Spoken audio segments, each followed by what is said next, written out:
Mr. Trump and his real estate organization were ordered to pay $354,868.768 200 emir in fines, just short of the amount Ms. James had requested. This is an enormous sum, even for a billionaire. Donald Trump Jr. and Eric Trump, the former president's two sons who currently run the Trump Organization, must pay $4 each in fines.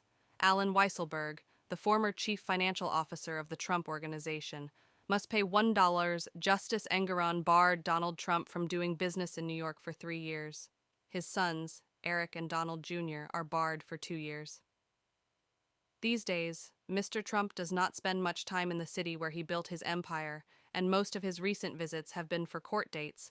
Instead, he has established himself firmly in Florida, a far more favorable political climate. One of the biggest questions ahead of the decision was whether Justice Engoron would stick with an initial ruling from September, which ordered the dissolution of Mr. Trump's businesses in New York. Legal experts had serious questions about whether the sweeping anti-fraud statute Ms. James used to bring the case applied to Mr. Trump's businesses that took the form of limited liability companies, LLCs. Judge Engoron's earlier ruling had covered those businesses, but today he walked that back.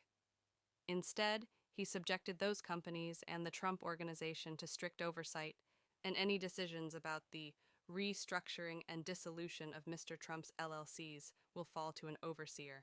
Russian opposition leader Alexei Navalny died on Friday after collapsing and losing consciousness at the penal colony north of the Arctic Circle, where he was serving a long jail term, the Russian prison service said. Navalny, by far Russia's most famous opposition leader, rose to prominence more than a decade ago by lampooning the elite class round President Vladimir Putin and voicing allegations of corruption on a vast scale. He was 47. One of his closest allies, Anti-Corruption Foundation chief Ivan Zhdanov, said it was highly likely Navalny had been killed and that a murder had actually happened. The prison service in Russia's Yamalo-Nenets district, where Navalny was being held, said he had felt unwell after a walk on Friday.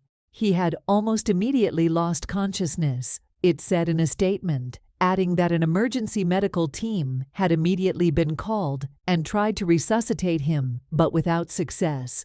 The emergency doctors declared the prisoner dead. Cause of death is being established. Hours later, a steady stream of Muscovites laid flowers at a monument to victims of political repression opposite the Lubyanka, once home to Russia's notorious KGB spy service. Despite warnings not to take part in protests, Muscovites laid flowers on Friday at the Solovetsky stone image caption. Despite warnings not to take part in protests, Muscovites laid flowers on Friday at the Solovetsky stone. Prosecutors have warned Russians not to join any mass protests. Navalny, 47, was last seen only 1 day before his death, looking well and laughing during a court hearing via video link. Yulia Navalnaya took to the stage at the Munich Security Conference on the verge of tears, with a warning that the news had only come from unreliable state sources. But if it's true, I know Putin, all his allies, all his friends, all his government know they will be held responsible for what they've done. And this day will come sooner than you think. His mother Lyudmila Navalnaya was quoted as saying, "I don't want to hear any condolences. We saw him in prison on the 12th February. In a meeting, he was alive, healthy, and happy." Navalny's close aide, Leonid Volkov, cautioned that there was no way to confirm what had happened, but said the prison authorities' statement amounted to a confession that they had killed him.